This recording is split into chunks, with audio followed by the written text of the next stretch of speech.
in this braid, we are going to be going over a kind of French rope braid, but it's only going to be pulling hair from one side, and we're going to be twisting to the left. So we're going to start with this section here, slightly larger towards the front and slightly more narrow towards the back, so we can hide those partings. We are going to aim the hair back to cover our part.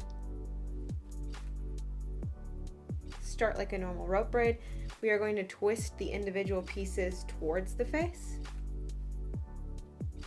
And then when we do the crossover, it's going to happen away from the face. We're going to do that twice before we start our traveling braid. Yes, so now we can add hair to this top section and twist again towards the face and wrap.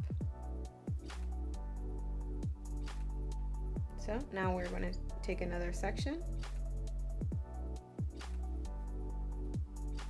add it to the top one, twist towards the face,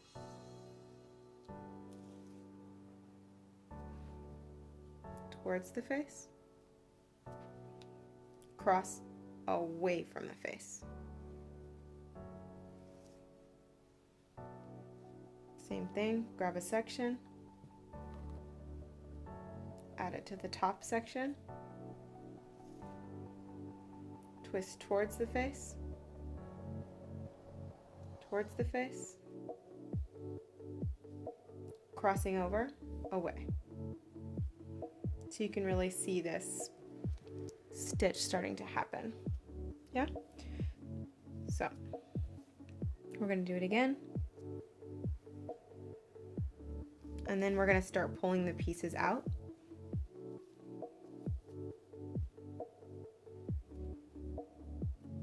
Crossing away from the face. So let's pull, I'm going to actually switch so I don't block your view. We are going to pull some of the hair out.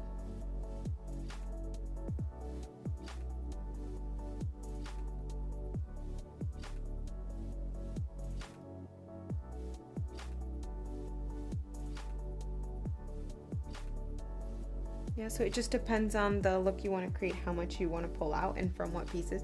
So I can do down here as well.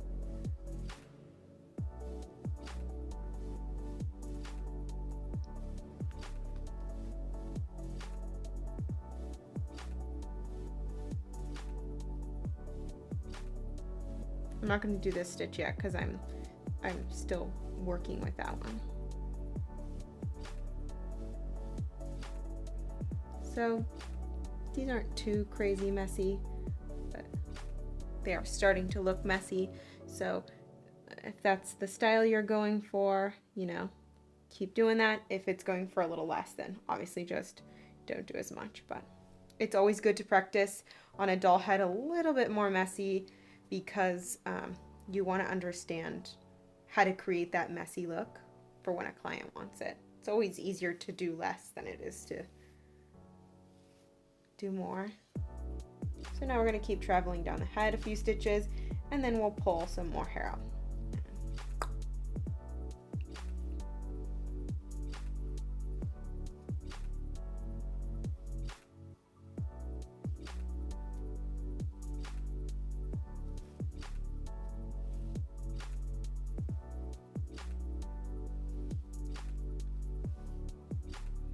So the main thing is just remembering that you are passing the hair away from the face, so you need to twist in the opposite direction. So twist the individual pieces towards and then away. So I'm going to stop here and we're going to pull out some more pieces. I'm going to trade this off so you can really see what's going on, and I'm just going to pull.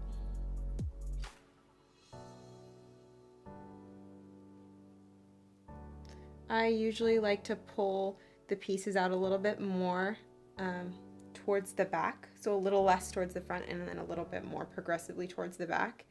That way right at the around the face the client doesn't feel too messy, but they can kind of, it doesn't disconnect, and then you can get much bigger where it's not right around their face.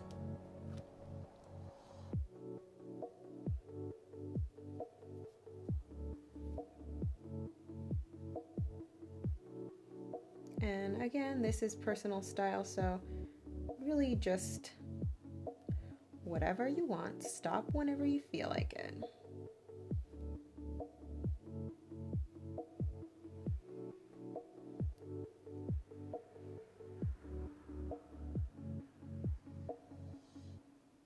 So I'm going to stop there so you can see. This is really beautiful if you kind of continue this rope as if it were an updo, and you can continue.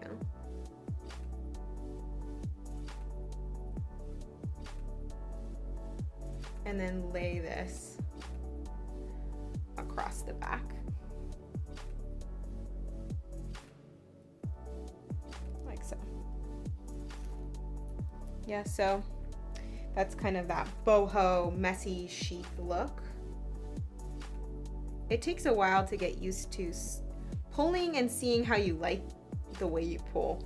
When I first started, I would pull and I just felt like it looked really bad, and then you start to get used to that. So you could create like a half up, half down headbandy look, or some people that would have a bun, part of an updo, and this could lay over the top. So it's really up to you what you want to do with this, but it's a really handy braid to learn because it's super fast and you can make it really big. I mean, this is just barely scraping the surface for how big you can make this braid. This is just small and more in salon friendly.